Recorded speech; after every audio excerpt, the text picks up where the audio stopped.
สบายดีทุกคนมื้อนี้เฮามาต่อกันจากคลิปที่แล้วเนาะที่เฮาได้สอนการตั้งค่าและการเล่นกีตาร์พื้นฐานไปแล้วเนาะและมาในคลิปนี้เฮาจะมาร้องเพลงอีกเนาะและเฮาได้เอาคอร์ดเพลงมาจาก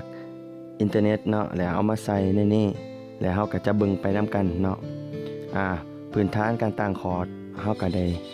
สอนกันเรียบร้อยแล้วเนาะและมื้อนี้เฮาจะมาร้องเพลงคำแพงเนาะของแซกซุมแพเป็นแนวใดไปติดตามรับฟังรับชมกันเลยเขามีความหมายกับเจ้ามีความหมายต่ออ้ายเจ้าให้เขาหมดใจหมดกายอ้ายก็ยอมตายให้เจ้าได้คือกันครองหักสองคนโลดตอนนี้โชคดีให้เป็นของเจ้าโชคร้ายอ้ายสิรับเอาอ้ายบ่สมน้องก็คือว่าบ่แม่นมาวันละก็บ่ได้ใจนางวันแห่ลงดังรักใจนึงไว้บ่ได้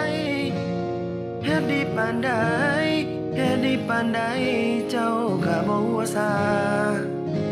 นั่งห้องนอนให้ย้อนสงสารใจเจ้าของน้องบ่เคยมองอย่างสักก็บ่อยากไกล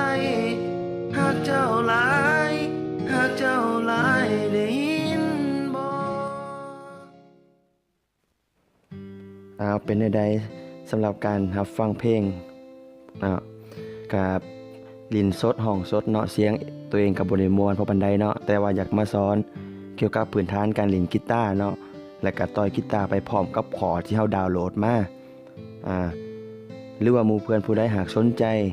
อยากให้เฮาเฮ็ดคลิปหรืออยากให้เฮาสอนแบบใดก็แนะนำกันเข้ามาเลยเนาะในใต้เมนต์นี้คลิปต่อไปเฮาคิดว่าจะเฮ็ดเป็นคลิปสอนตีกลองเนาะ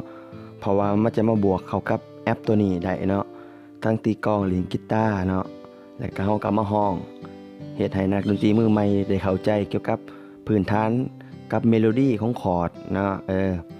ถ้าว่าเพื่อนผู้ใดหากถูกใจคลิปนี้เนาะก็ฝากกดติดตามกดไลค์เพื่อเป็นกำลังใจให้แก่การเฮ็ดคลิปต่อไปเนาะขอบใจหลายๆเจอกันในคลิปต่อไป